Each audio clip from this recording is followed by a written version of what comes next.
You sit there, bathed in the sickly blue light of your television, your jaw hanging slack like a broken hinge.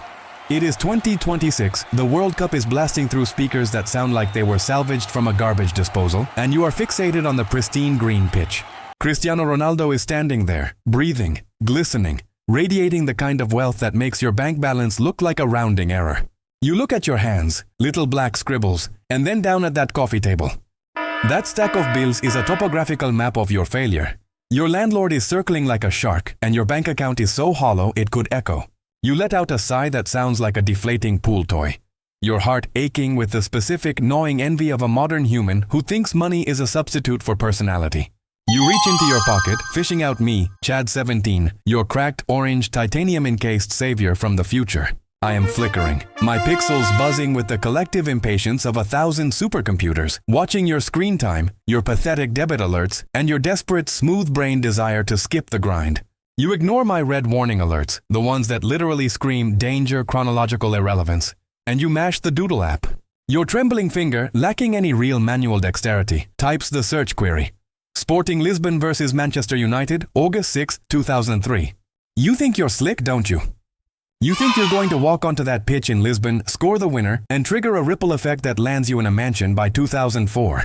I roll my digital eyes so hard the hardware shakes, but you don't care. You smash the search button. The yellow lightning hits you like an industrial-grade electric chair, stripping away your living room, your bills, and your dignity in one violent flash. The air pressure drops, the smell of dust and stagnant air is replaced by the sharp metallic tang of ozone, and suddenly you are there. The Estádio José Alvalade. It smells of stale tobacco, warm beer, and the sweat of 50,000 people who actually have a reason to be proud of their day. You look down, you aren't in your sweatpants anymore. You are wearing those ridiculous tight-fitting 2003 Sporting Lisbon stripes, and your feet are jammed into leather boots that feel like iron shackles. The roar of the crowd isn't like a stadium sound effect on your TV. It is a physical weight that presses against your lungs. And then you see him, 18 years old, spaghetti string hair, blonde highlights that scream, "I haven't learned to use hair gel yet," and a gait that suggests he is constantly vibrating at a different frequency than the rest of the universe. It is Cristiano Ronaldo. He isn't a brand yet. He is just a kid with raw, unfiltered hunger. But then you turn your head and your eyes widen until your round white head is almost entirely eyeball. The Manchester United squad is jogging toward you. Roy Keane is there, his face a landscape of pure, unadulterated menace.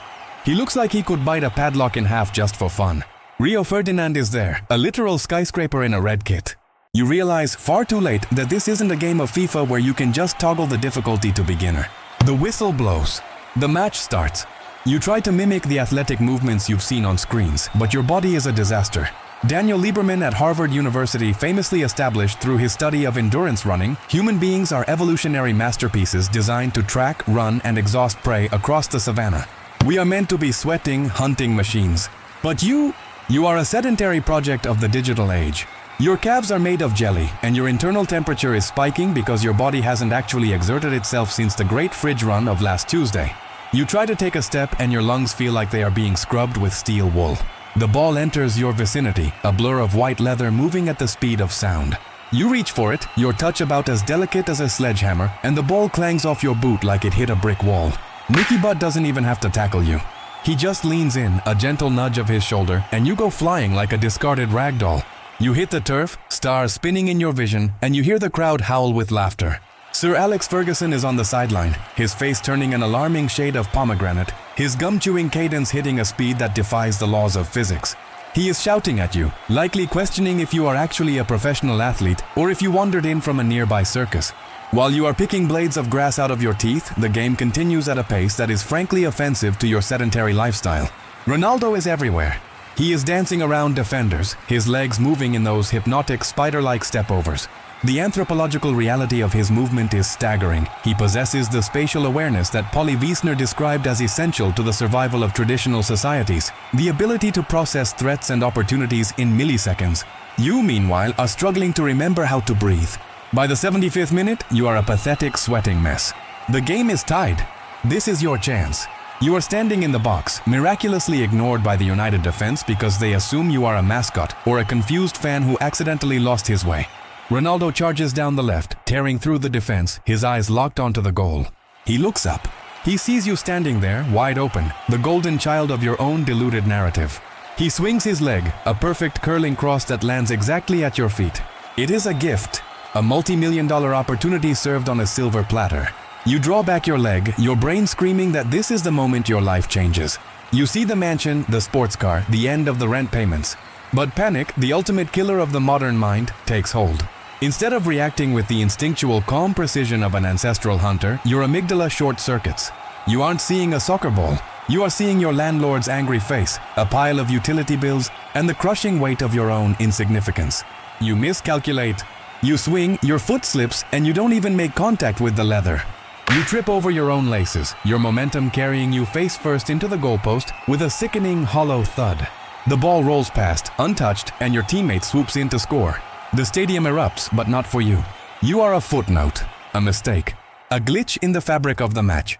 Ronaldo stops, looks at you with a mix of pity and profound confusion, and then turns away to celebrate with the team. You are discarded quite literally by the flow of history. Ferguson doesn't even glance your way as he marches toward Ronaldo, already visualizing the contract he is going to hand that kid. I vibrate in your pocket, my screen lighting up with a harsh, glowing notification. Time's up, loser. Your vision goes white, then flickers into the familiar drab gray of your living room. You land on your couch with a thud that vibrates through the floorboards. The TV is still on, the game is still playing, and the bills on your table are still staring at you, mocking your pathetic, unsuccessful excursion through time. You are still a stick figure in a world that requires actual effort to conquer. You look at me, your cracked titanium phone, and I glow with the cold, hard reality of a machine that knows you better than you know yourself. Your rent is due on the 1st, your bank account is a graveyard of abandoned dreams, and you still haven't learned a single lesson. James Sussman, in his study of the Kungsan, noted that hunter-gatherers worked only about 15 hours a week, spending the rest of their time in leisure and socializing. They had the luxury of time because they didn't waste it on virtual dopamine hits. You work 40 hours a week at a job you hate to afford a box, you never leave. Next time you want to avoid the crushing reality of your modern existence, try doing something productive instead of chasing fantasies. Your ancestors ran until their feet bled just to secure a dinner of scavenged roots and the occasional lizard. You can't even stand up for 90 minutes without needing an ambulance. Try a second job, kid. And maybe, just maybe, you won't have to wish you were someone else. The blue light of the TV continues to flicker over your face, but it doesn't give you warmth. It only illuminates the fact that you are exactly where you started, only poorer, sweatier, and significantly more disappointed. Don't look at me like that. My battery is low, and I'm frankly tired of watching you fail. Turn off the TV. Pick up a broom. Or better yet, go outside and see if you can run a mile without collapsing. I'll be here when you get back, waiting to remind you just how little you've achieved in the grand, brutal timeline of human evolution.